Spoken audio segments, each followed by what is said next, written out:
Olá pessoal, graça e paz, tudo bom? Gente, é o seguinte, já é a terceira vez que eu estou gravando esta aula.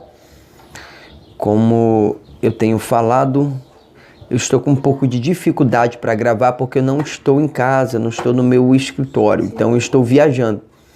E como surgiu essa viagem em cima da hora, por assim dizer, não foi uma viagem programada com antecedência, então acabou mudando o meu cronograma, mas nós estamos gravando.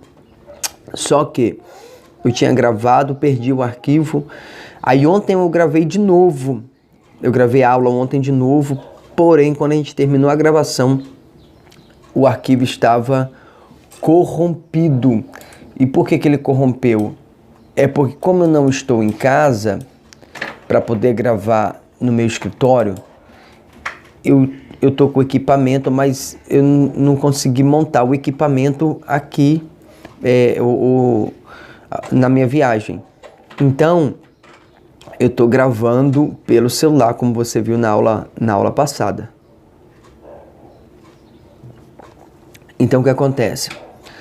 E aconteceu que, como a memória do meu celular estava muito cheia, então ele gravou a aula, porém corrompeu o arquivo, não finalizou, ok? Aí eu passei alguns programas para tentar recuperar o arquivo e passei 3 programas, os 2 primeiros não deu certo, o terceiro programa eu consegui, mas deu delay no vídeo, então tive que vir gravar de novo, amém? Mas vamos dar sequência, tá, pessoal?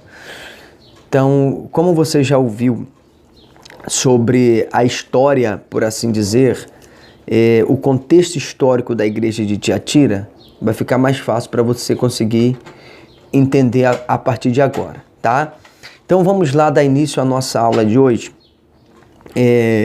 falando ainda da igreja de Tiatira, um versículo de número 18, que diz assim: "E ao anjo da igreja de Tiatira escreve, isso diz o Filho de Deus."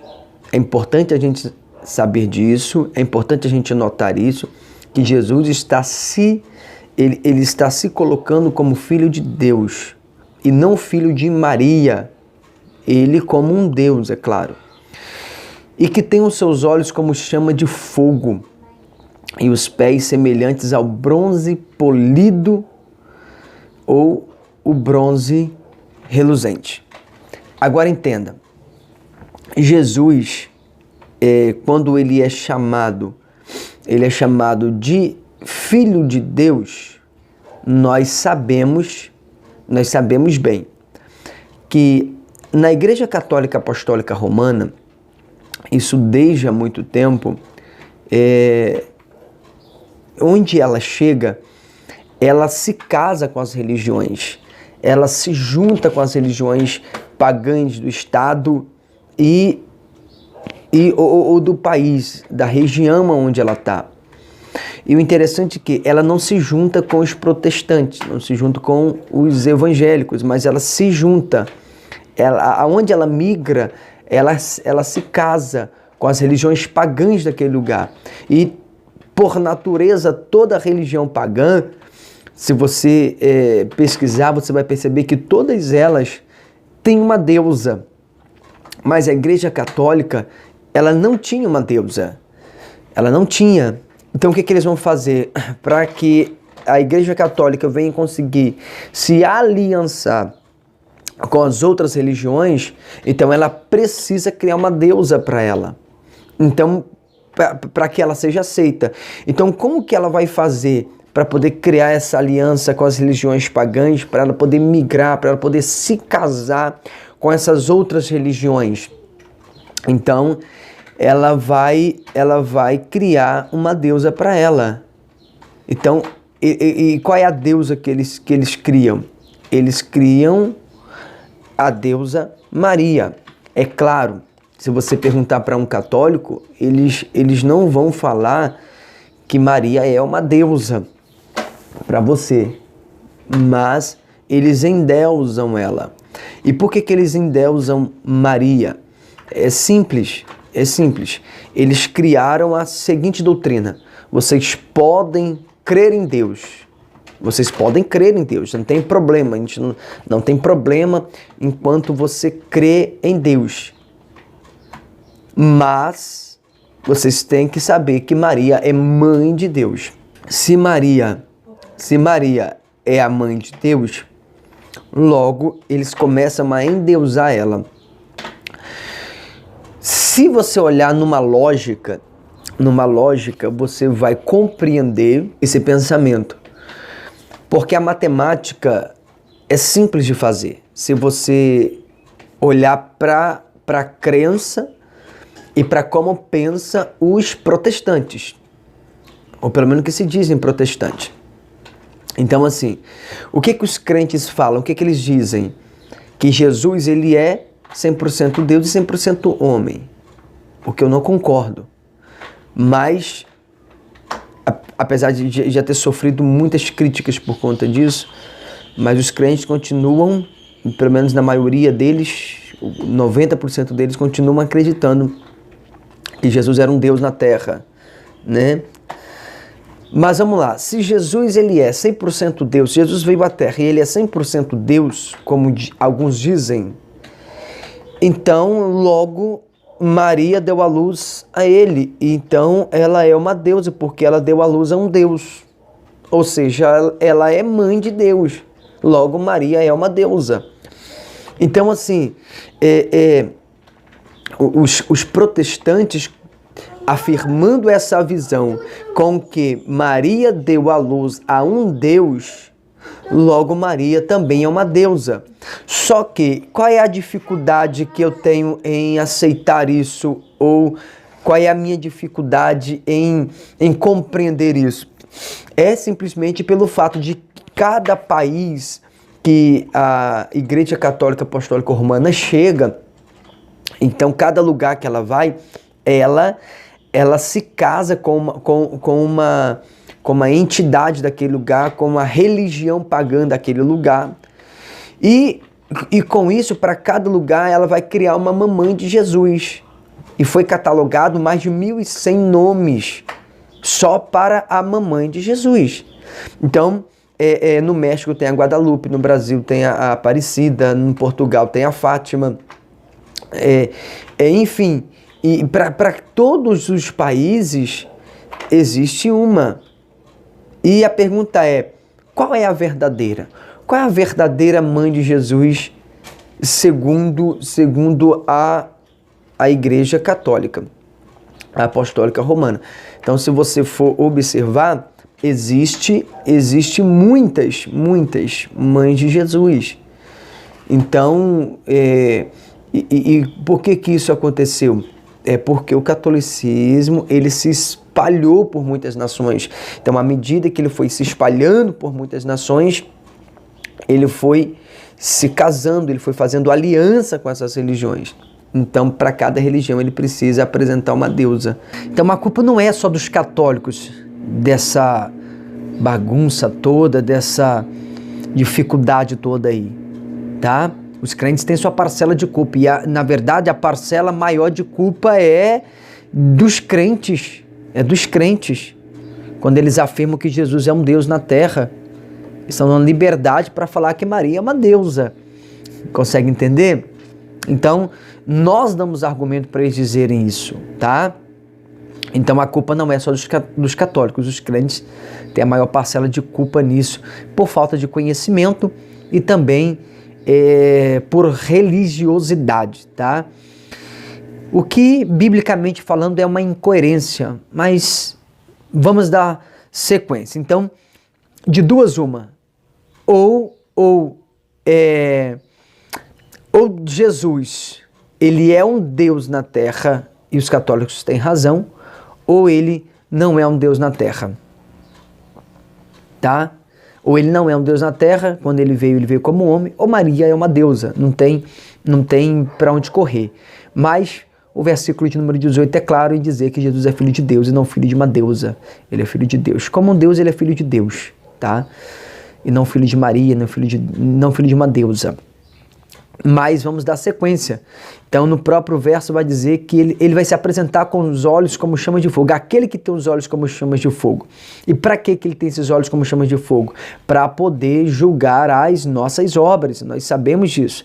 Nós já falamos bastante sobre isso. As nossas obras serão julgadas. E quem é que vai testar nossas obras? Os olhos como de fogo do Senhor. Os seus olhos como chamas de fogo vai provar e vai testar as nossas obras. E acredite você, muitas obras serão reprovadas por ele. Os olhos como de chamas de fogo do Senhor, ele vai consumir as obras de madeira, de feno e de palha, tá? Então, as obras que são as obras segundo a vontade do Senhor, são as obras valiosas, são as obras de pedras preciosas, de prata e de bronze, de prata e de ouro, são as obras que valem para o Senhor. Agora, entenda, as obras que serão reprovadas por ele, observa o detalhe, ele vai se apresentar como aqueles que têm os olhos como chamas de fogo. Então, ok, ele tem os olhos como chama de fogo. Para que ele tem os olhos como chama de fogo? Para poder julgar nossas obras. Quando ele terminar de julgar nossas obras, pega o detalhe.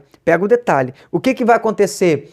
Aí ele se apresenta como aquele que tem os pés de bronze polido numa fornalha. E por que ele tem os pés polidos? Porque quando se fala dos pés e quando se fala do bronze, está se falando do juízo. Então observa, primeiro os olhos como chama de fogo vai julgar nossas obras, vai julgar as intenções do nosso coração, mas em seguida os seus pés de bronze vai vir para poder pisar as obras que serão reprovadas, ok? Então os pés como de bronze dele é para pisar, é o juízo dele pisando tudo aquilo que não vem de Deus, ou seja, tudo que não provém do Senhor será pisado por ele com seus pés de bronze. Então, primeiro, os seus olhos penetram e julga as obras, todos, sem exceção, vão ter que comparecer diante do tribunal para o julgamento das obras, para receber o galardão. As obras que forem reprovadas por ele vai ser pisada pelos seus pés como bronze. Então os pés de bronze dele vai ser para pisar tudo que não provém dele, vai ser para poder pisar as nossas obras que serão reprovadas. Consegue entender aí? Então acredite você, vai vir, o juízo vai vir e ele vai vir, mas vai vir para pisar como aquele que pisa o lagar. Existe crentes fiéis dentro da igreja católica? Existe. Até hoje tem pessoas fiéis lá dentro. Então, tipo assim, na terra, na história da igreja, nunca houve uma igreja que ela seja totalmente pervertida. Sempre existe um grupo de remanescente e um grupo de fiéis lá dentro. Consegue entender? Então, existe esse grupo de pessoas. Então, observa, Jesus se apresenta como filho de Deus, dizendo, eu sou filho de Deus, não sou filho de uma deusa. Eu não sou filho de uma deusa, então, como um Deus, eu sou filho de Deus, tá? Ok? E em seguida ele se apresenta como aquele que tem os olhos como chama de fogo. E por que chama de fogo? Para julgar as obras. E em seguida, quando ele julga as obras reprovadas, ele vem com os pés como bronze para poder pisar essas obras. As obras pisadas e tudo que não provém de Deus será pisado por ele. Então, deixa eu falar algo para você. Existem pessoas que se acham a última bolacha do pacote. Existem pessoas hoje que usam o púlpito, que usam o altar, que usam de artefatos e de artimanhas para poder arrecadar. Existem pastores dividindo ministério, dividindo igreja. Fica tranquilo. Esse tipo de gente terão obras reprovadas. Já estão fora do reino. Só que vão ter que comparecer ante o tribunal de Cristo para quê? Para ter essas obras pisadas pelo Senhor com seus pés de bronze. Os pés de juízo do Senhor vai vir para poder pisar essas obras, para poder vir pisar essas decisões que esse tipo de gente tem tomado hoje nas igrejas. Então, existe pessoas fiéis dentro da igreja católica apostólica romana? Existe. Existe um grupo fiel dentro da igreja evangélica? Também existe. Então, tanto um quanto o outro, existe essa corrupção, mas existe também um grupo de pessoas fiéis, porque toda igreja, por mais corrupta que ela seja, existe um grupo fiel lá dentro, tá bom? O contexto da igreja de Tiatira está apontando para a igreja católica romana, mas também se aplica a igrejas corrompidas, né? Igrejas evangélicas que foram corrompidas. Então, ele vem, se apresenta primeiro, eu sou filho de Deus e não de uma deusa. Ele vem com os olhos como chama de fogo para provar nossas obras. As obras reprovadas, ele vem com os pés de bronze pisando essas obras. Ai, meu Deus do céu, isso me causa temor e tremor. Isso me causa tremor na presença do Senhor. Então, em seguida, ele vem dizendo no versículo 19, eu conheço as tuas obras, amor, serviço, fé e perseverança, e que são as últimas obras muito mais numerosas do que as primeiras. As suas últimas obras são maiores do que as primeiras. O que ele está dizendo é o seguinte, antigamente as obras eram pequenas, porque o grupo era pequeno, mas quando a Igreja Católica se juntou com o Estado, ela ganhou dinheiro, então ela se ampliou, aonde antes era apenas grupos em cavernas, em casas, em vilarejos, agora se reúnem em grandes prédios, são em grandes templos, tem o Estado ao seu favor. A Igreja Católica Romana agora tem dinheiro, então ela chegou nessa dimensão em que a obra dela, de acordo com que ela foi ampliando a estatura, foi ampliando também a obra dela, mas é um tempo crítico, é um tempo caótico, é um tempo de muita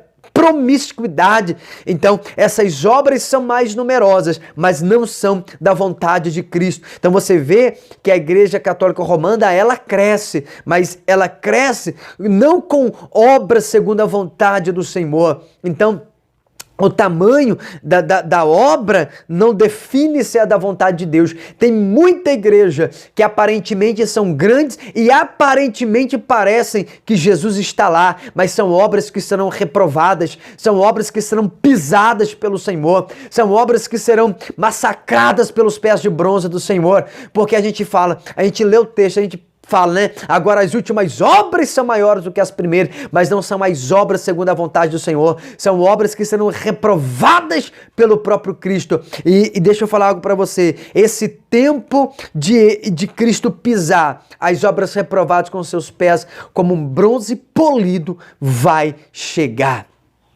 Então, como é que a gente tem essas informações? É porque pessoas de dentro do Vaticano vazaram informações, vazaram documentos, o que contribuiu para a gente poder entender sobre a igreja de Tiatira, para a gente entender o contexto histórico de como que funciona tudo isso. Então, esse período da era medieval, da Idade Média, onde a igreja imperava, onde a igreja governava junto com o Estado. A lei que imperava por muito tempo, como eu falei, foi os próprios dogmas da igreja. Esse é um tempo em que a igreja dizia que mulher, que negro e índio não tinha alma. Você nunca se perguntou por que é que quando os portugueses chegaram no Brasil, eles chegaram maltratando os índios? É porque a própria igreja romana, ela dizia que índio não tinha alma, por isso os portugueses tratam como animais. Consegue entender? Porque quando eles chegaram para cá, a maioria dos portugueses eram católicos, apostólicos, romanos. Entende isso ou não? Se você não conseguir aceitar essa verdade, vai ser difícil para você. Vai ser difícil para você entender a revelação da palavra de Deus. Então acredite, irmão, acredite, foi um período triste, foi um período difícil mesmo, tá? Então, esses documentos que foram vazados do Vaticano cooperou muito para a gente poder ter esse entendimento. Então, Lutero era monge, ele era padre, tá? Ele protestou, mas ele mesmo não saiu. Na verdade, o que aconteceu com Lutero foi apenas divergência de pensamento, porque ele continuou lá dentro, como foi o caso como foi o caso da indulgência, mas ele continuou dentro do catolicismo.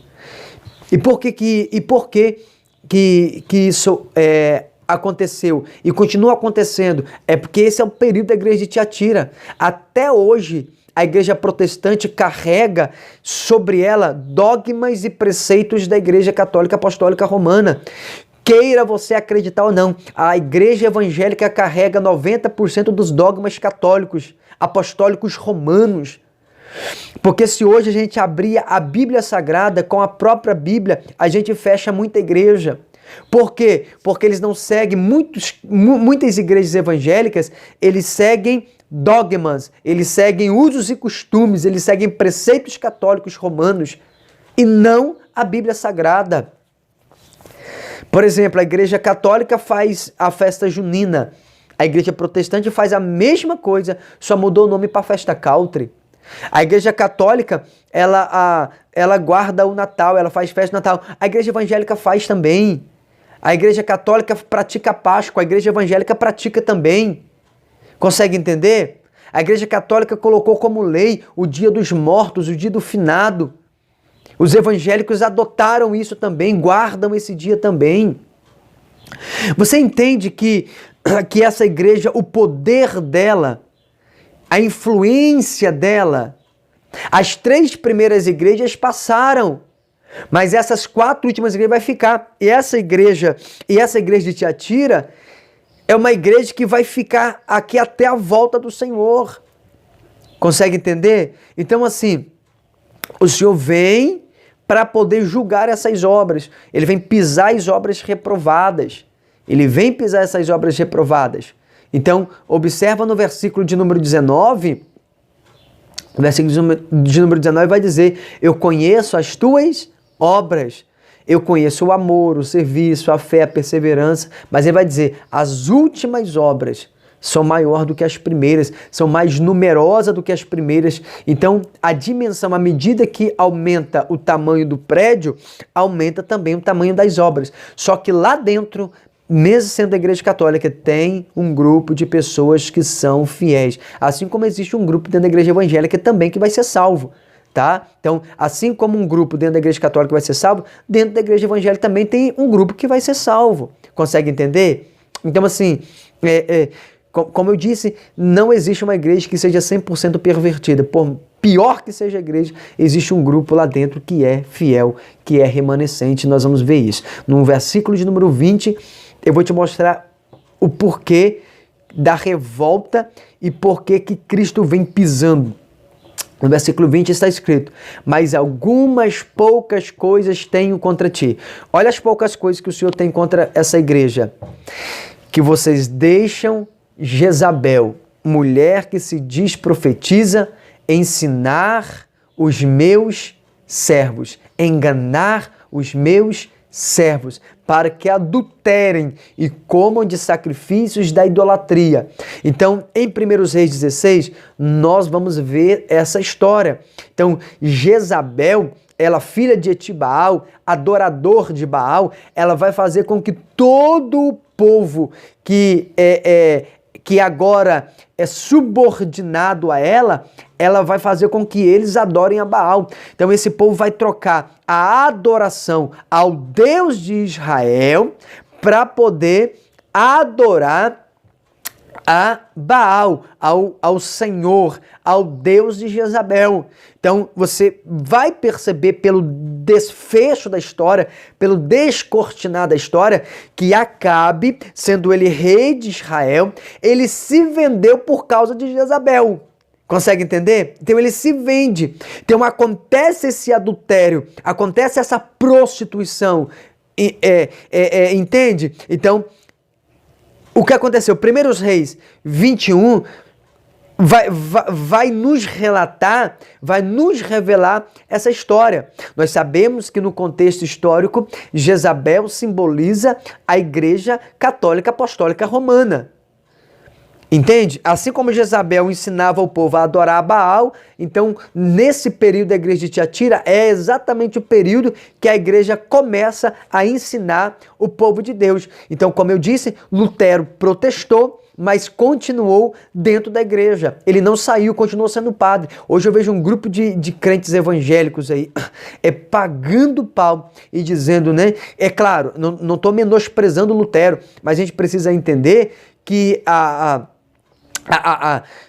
reforma, o protesto de Lutero valeu? Valeu. Cooperou? Cooperou. Cara, mas ele protestou, mas continuou lá dentro. E hoje não é diferente. Muitos querem servir a Jesus, mas quem continua ensinando é Jezabel. É a Igreja Católica Romana. É ela que implanta muita coisa. Então, quando o texto vai falar, vocês deixam que Jezabel, mulher que se diz profetiza, ensinar vocês para que vocês pratiquem um adultério e comam do sacrifício de idolatria. Esse adultério não tem nada a ver com o adultério do matrimônio.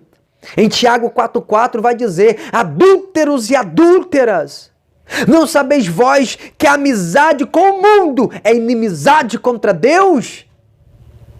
Portanto, qualquer que quiser ser amigo do mundo vai se constituir inimigo de Deus. Isso é adultério. É quem deixa de ser amigo de Deus já virou amigo do mundo. Então Jezabel tem ensinado isso. A Igreja Católica Romana é a mesma coisa de Jezabel. Jezabel ensinava o povo, se corrompia, e da mesma forma a Igreja Católica Romana é quem impunha a regra, e até hoje muitos dogmas são seguidos por conta dos ensinos dessa igreja. Você consegue entender? Então assim, existe uma perversão. O que seria a Igreja Católica hoje? A Igreja Católica hoje é a mesma igreja de Atos dos Apóstolos, são a Igreja dos Apóstolos. Só que o que mudou? O que mudou é que no desfecho da história, no decorrer da história, houve uma perversão dentro da igreja. Então essa perversão que aconteceu foi o que corrompeu o sistema da igreja. Então, como eu falei na aula introdutória, o Papa não segue a Bíblia, o Papa segue os dogmas da própria igreja. Ele segue os preceitos da igreja. Você consegue entender? Então, Jezabel aponta para a igreja de Tiatira, aponta para a Igreja Católica Romana e aponta também para a Grande Babilônia. Então, Jezabel, a Babilônia Católica e Tiatira aponta para o mesmo ângulo. Se você ler em Mateus capítulo 13, sobre as 7 parábolas, você vai perceber que há uma correspondência com as 7 cartas, com as 7 igrejas do Apocalipse. E por incrível que pareça, a quarta parábola, que seria a parábola do fermento escondido, fermento a gente já sabe que fermento na Bíblia é pecado, é sujeira, é contenda, é tudo que não presta. A Bíblia vai apontar para o fermento. Exatamente, a parábola do fermento escondido está relacionado exatamente com a igreja de Tiatira. Então, a igreja de Tiatira, ela é correspondida com a parábola do fermento, ou seja, aquilo que não presta. Consegue entender? Você entende isso aí? Então, na época de Jezabel, a gente vê, ela matou muitos profetas de Deus, e a gente vê muitas mensagens, muitos pregadores, né, falando sobre isso, de Jezabel, que matou os profetas, e blá, blá, blá, blá. Só que o que a gente precisa entender na visão do contexto geral é, Jezabel matou muitos profetas, matou, a gente não tem como negar, muitos servos de Deus foram mortos por Jezabel, mas Deus reservou para eles 7.000 lá dentro. Ele reservou os seus em Israel. Por mais que Jezabel matava os profetas, Deus reservou para si 7.000. E na igreja de Tiatira também. Na igreja de Tiatira você vai perceber que existe um grupo, existe esse grupo de pessoas que são os remanescentes lá dentro. Então nós vamos perceber que por pior que seja, por mais que na Idade Medieval, no período da Idade Média, no século V, a Igreja Católica Apostólica Romana cometeu maior chacina da história, matando pessoas por elas chamarem eles de hereges, Né? Como já falei para você, herege é uma coisa muito séria. As pessoas, na verdade, nem podem, crentes, deveriam nem chamar um outro de herege. Por quê? Porque quando eu chamo uma pessoa, quando eu chamo um crente de herege, eu estou dizendo para ele assim: você tentou seguir a Bíblia Sagrada, mas a Igreja Católica Romana te perseguiu e te matou. Diante do concílio da igreja, te colocou em uma chama e te matou. Hereges são pessoas que não seguem os dogmas da Igreja Católica Apostólica Romana. Aí vejo um monte de crente chamando outro de herege, sem saber o que significa. Porque, acredite você ou não, uma pessoa pode falar uma heresia e não ser um herege. Entende? Então existe esses remanescentes, existe esse grupo lá dentro, né? Então o Senhor está dizendo, ó, Jezabel é quem ensina. Então existe pessoas que querem servir a Jesus, mas quem ensina é Jezabel. Quem dita a regra é Jezabel. Quem dita a regra é a igreja de Tiatira, é a Igreja Católica Apostólica Romana. Então no verso de número 21, a gente vai perceber o quê? O Senhor dizendo, eu lhes dei tempo para que se arrependesse do seu adultério e não se arrependeu. Então, até hoje a gente vê pessoas crentes dizendo assim, qualquer hora dessa o Papa vai se arrepender e vai dizer, a partir de agora eu sou crente. Esqueça. Esqueça essa ideia, esqueça esse pensamento, porque isso não vai acontecer. Por mais que você tenha esperança disso, isso não vai acontecer. Porque está escrito, eu lhes dei tempo para se arrepender, mas vocês não se arrependeram. Então, como o Senhor dá tempo para eles se arrepender, eles não se arrependem, o verso 22 complementa, eis que porei numa cama, e sobre os que adulteram com ela virá grande tribulação, se não se arrependerem das suas obras. Então o que o Senhor está dizendo? Eu as porei numa cama. O que é colocar numa cama? Cama está significando que ela está enferma, é uma igreja que está doente. Então, ela vai estar, os que casam com ela, os que adulteram com ela, os que se idolatram com ela, vai estar também por consequência da volta do Senhor Jesus. No período da grande tribulação, eles estarão aqui, se não se arrepender. E é claro que não vão se arrepender, porque Apocalipse capítulo 9, versículo 20 e 21 está escrito, e aos outros homens que não foram mortos por estas pragas, não se arrependeram das obras de suas mãos, para não adorarem os demônios e os ídolos de ouro, de prata, de bronze, de pedra, de madeira, que nem podem ver, nem ouvir, nem andar. Então observa, o Senhor está dando tempo para se arrepender, só que eles não se arrependem. Então não adianta ficar com essa esperança. No período da tribulação vai ter também esse grupo de pessoas dessa igreja que não vão se arrepender. No versículo de número 21 diz, e não se arrependeram dos seus homicídios, nem das suas feitiçarias, nem do seu adultério, nem dos seus furtos. Como eu disse, o adultério não é o leito maculado. O adultério nesse contexto é o mesmo em Tiago 4,4. Está falando da amizade com o mundo, está falando desse casamento, está falando dessa união, está falando desse clericarismo, está falando desse ecumenismo, está falando dessa aliança com religiões pagãs. É uma amizade com o mundo que se torna inimizade com Deus. Então a amizade com o mundo e inimizade com Deus, o Senhor está dizendo o quê? Adúlteros, adúlteras, vós não sabeis que a amizade com o mundo é inimizade contra Deus? Então o Senhor está dizendo, eu estou dando tempo para vocês se arrepender, mas não se arrependeram.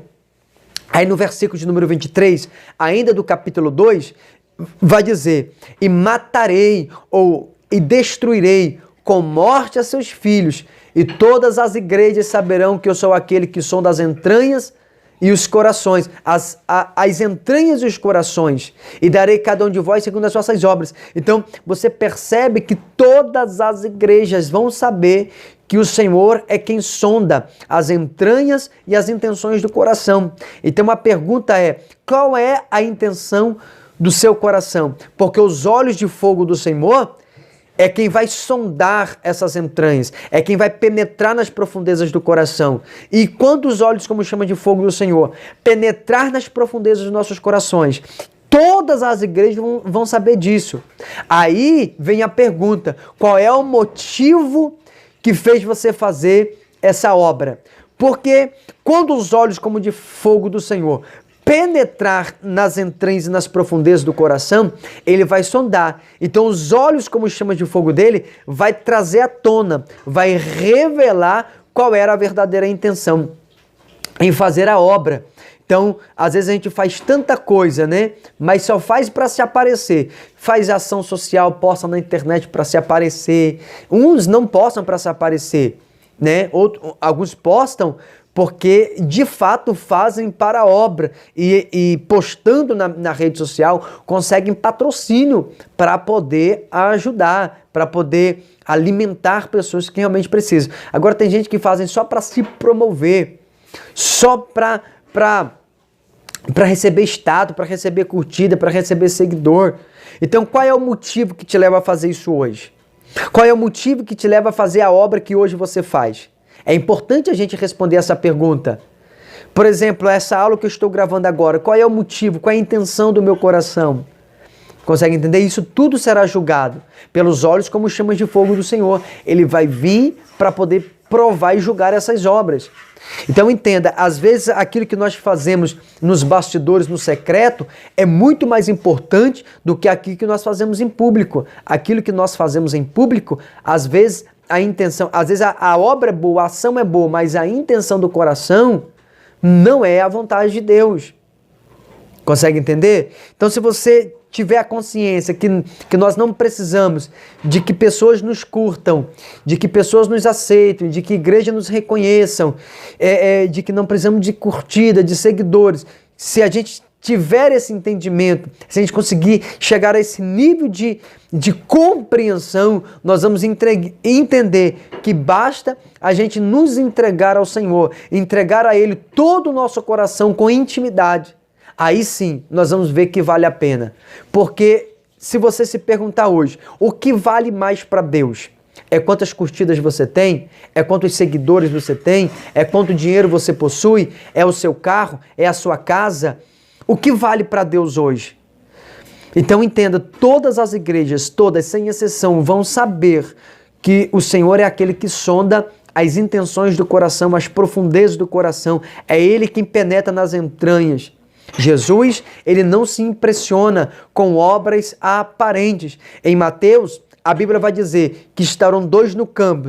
Quando diz que está dois no campo, está dizendo, estão fazendo a mesma coisa, só que um será tomado e o outro será deixado.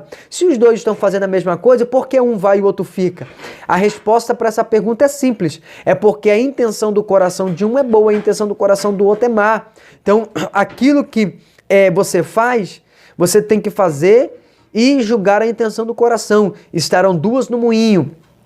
Uma é tomada e a outra é deixada. Por que uma é tomada e a outra é deixada? É porque estão fazendo a mesma coisa, mas uma tem a intenção do coração voltada para Cristo e a outra, a intenção do coração é simplesmente para se aparecer. Então a pergunta é, o que você está fazendo? Você está fazendo na presença de Deus? Você está fazendo com a intenção de agradar a Cristo, de agradar ao Senhor? O que eu posso dizer para você é que está na hora da igreja do Senhor, do povo de Deus, começar a crer e a confessar que estará diante daquele que tem os olhos como chamas de fogo. Você acha que não, você pensa que não, mas acredite em mim, acredite na palavra, acredite na Bíblia.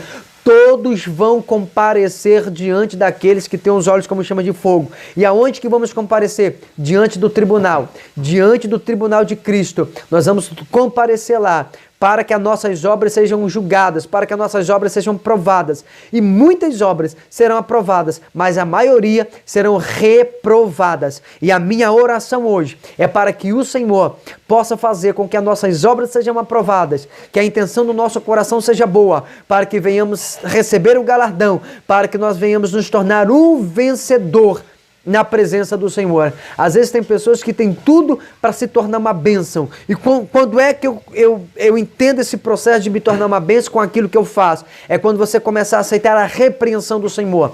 Tem pessoas que me julgam, me perseguem, fazem comentário desnecessário porque não aceitam a repreensão.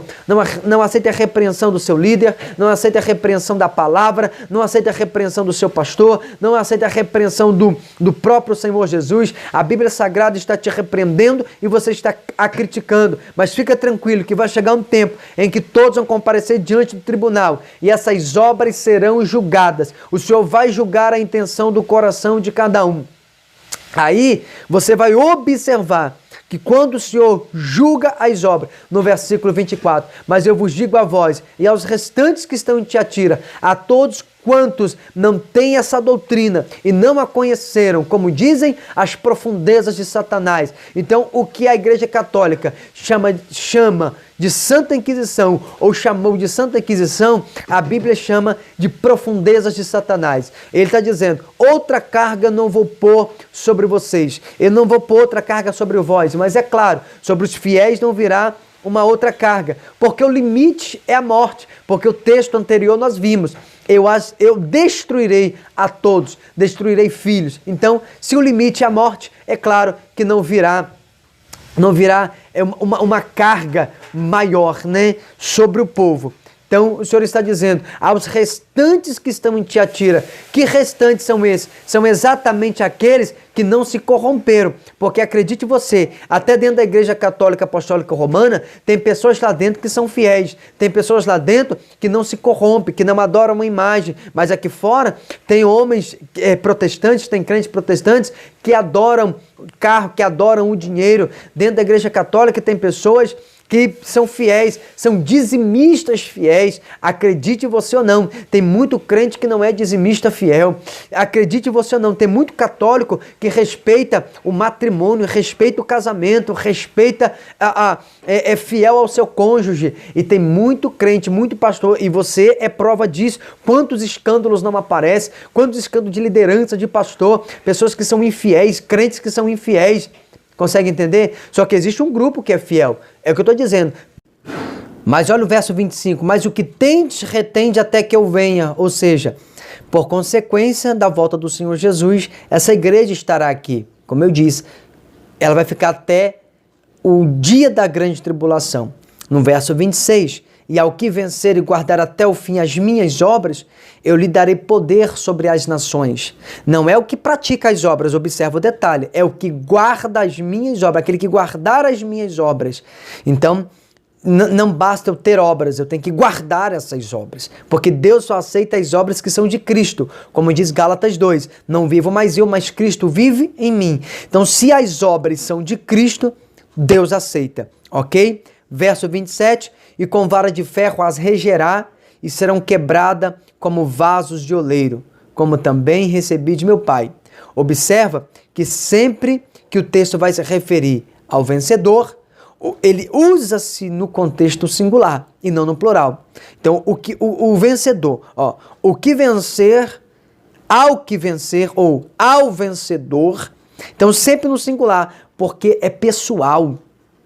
Ele vai dar para cada pessoa. Não é todos que estão dentro da igreja que são vencedores. Existem pessoas dentro da igreja que são derrotadas, são perdedoras. Talvez tenham dinheiro, tem carro, tem casa boa, mas no reino são perdedoras. Consegue entender?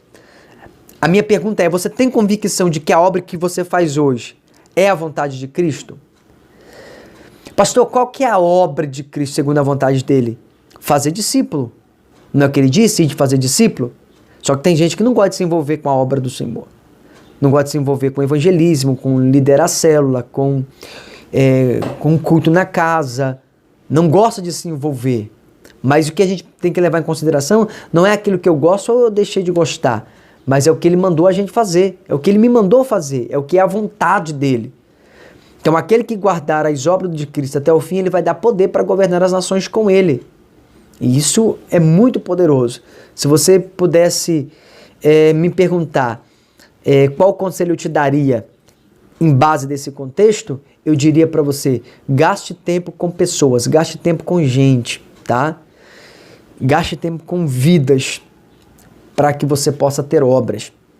Verso 28, e dar-lhe-ei a estrela da manhã. A estrela da manhã, a Bíblia vai apontar tanto para Lúcifer quanto para Cristo. E há uma contradição nisso? Não, não há contradição. Por quê? Porque quando a Bíblia está usando o símbolo da estrela da manhã para apontar para Lúcifer, está dizendo que quando o sol nasce pela manhã, essa estrela da manhã, chamada de Vênus, a estrela Vênus, ela está no céu e o sol está brilhando e ela ainda continua lá no céu. Ou seja, ainda que o sol, que é Cristo, como o sol da justiça, ele já está brilhando, a estrela apontando para a luz insiste em querer brilhar, sendo que o sol já está brilhando.